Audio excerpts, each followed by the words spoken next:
तुमच्यातले बरेच लोक मला ओळखतात.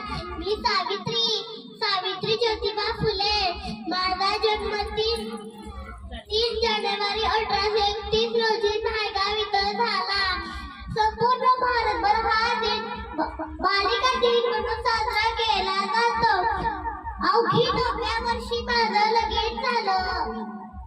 संसारातलं काय मी नव्हतं ना, शिक्षणातलं पण माझ्या पतीने मला शिकवलं, यायला शिकवलं, वाचायला शिकवलं, सगळं शिकवलं. आणि पुण्यात मी पहिली शाळा मुलींसाठी काढली.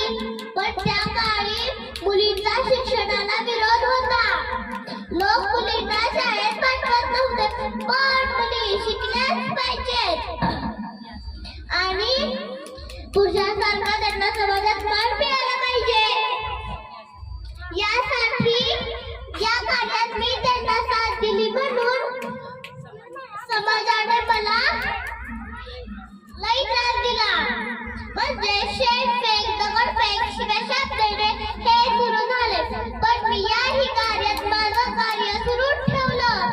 म्हणून मी सावित्रीबाई झाली. आणि चला येते. पण मुलांनो, एक लक्षात ठेवा, शिक्षण हे घेतलंच पाहिजे. हा तुमचा अधिकार आहे. धन्यवाद.